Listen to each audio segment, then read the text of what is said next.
Labs facility. Log entry November 3, 2145. We are seeing an increasing level of random and unexplained violence by Exis staff. The first incident occurred on October 13, 2145. Exis service construction workers, Bill Sanders, was offloading a shipment of steel supports when the procurement manager stopped him. In the heated conversation, Sanders grabbed a nearby pickaxe and warned the manager.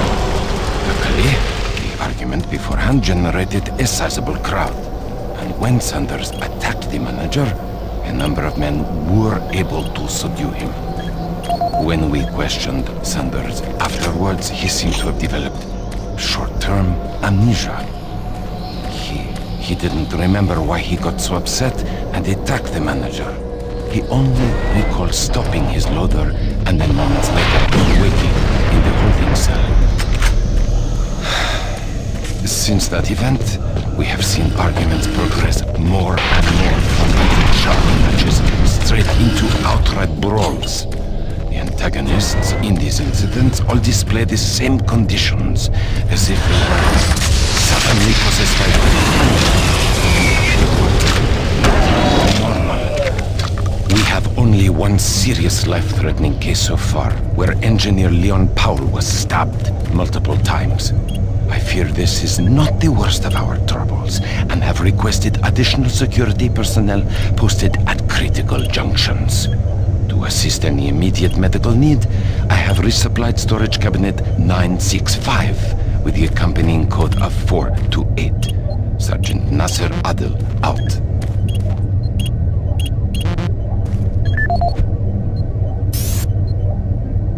Nasir Adil, personal log dated November 12th, 2145. I have just received word from Central Authority that the UAC representative, Councillor Elliot Swan, will be arriving in a few days from Earth. The report states he will be reviewing all sectors of Mars City, including Exis Labs. I'm not sure that's a good idea in light of the recent events we've had here. The violent assaults that seem to plague Exis Labs have caused the civilian staff to be pretty wary of one another. And now, to top it all off, missing weapons. The cabinets in the security checkpoints were fully stocked 2 days ago, and now half the weapons are gone. I don't know how this situation occurred, but my Marines swear no one has access to the cabinets except for them. I've ruled out those assigned to me and other security personnel, but I can't figure out who else has those codes. To sum up, this is a bad situation, turning worse every day. My recent request for more manpower in Exis Labs was denied. It seems other sectors of Mars City are stretched thin, and the small reserves at the base are already allocated.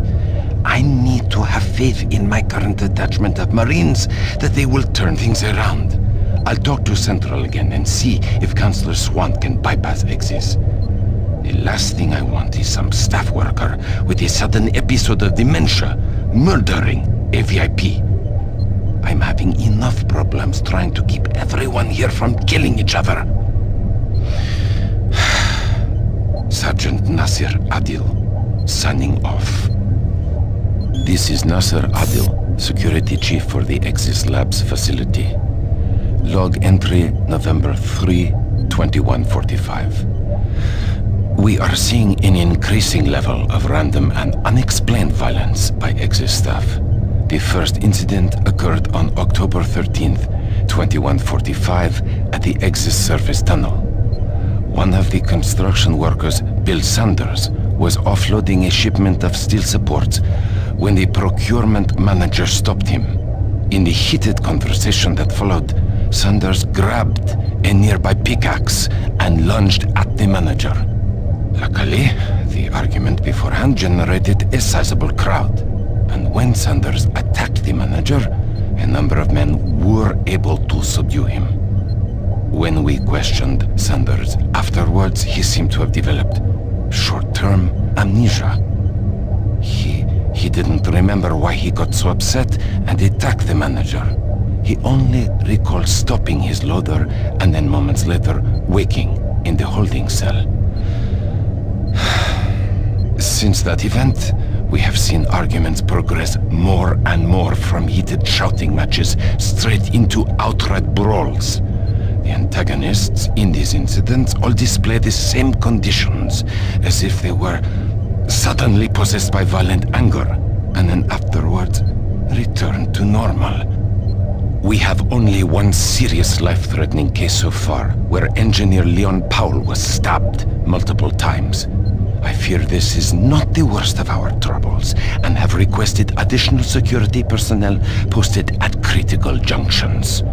To assist any immediate medical need, I have resupplied storage cabinet 965 with the accompanying code of 428. Sergeant Nasser Adel, out.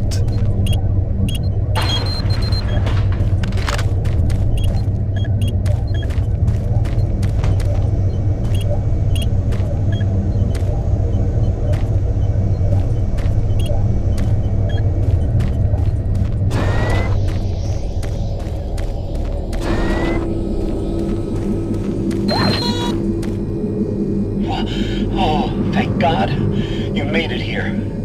I didn't know if you could with all those things out there. Look, we don't have much time. These creatures are spreading throughout the base, and if we don't act quickly, all could be lost. I understand you have a lot of questions, but I can't answer them right now.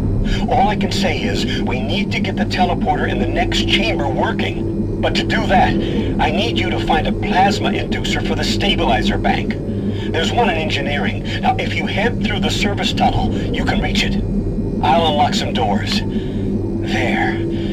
That will give you the necessary clearance. Now, please, get the inducer and hurry back. We don't have a lot of time. Please hurry.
Dmitry Lebedev, supply manager for the Exis Labs facility. Entry dated October 6, 2145. I've received the latest shipment of MK7 spacesuits from Earth today. They have a triple weave of titanium mesh on the outer layer for Class 5 excursions. With the ongoing construction requiring additional EVA time on the Martian surface, these new suits should hold up better. In the last 2 months we've had a number of unexplained suit decompressions resulting in fatalities. In the case of technician Mike Stanley, the decompression was so rapid the resulting implosion caused him to almost liquefy and fuse with the suit interior. If it wasn't for his suit's name tag, there wouldn't be much to identify him. In each case, the penetrations and loss of pressure appear to occur from inside the suit rather than out. I can attest these suits were thoroughly inspected and micro-scanned after the incidents, and no material degradations were found. Per UAC EVA regulations, the suits before the accidents were properly stored and locked away to prevent any mishandling.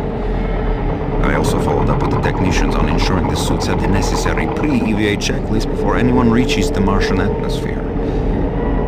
I'm hoping the new suits will address the issue. Each suit lost this way just means more paperwork for me, so...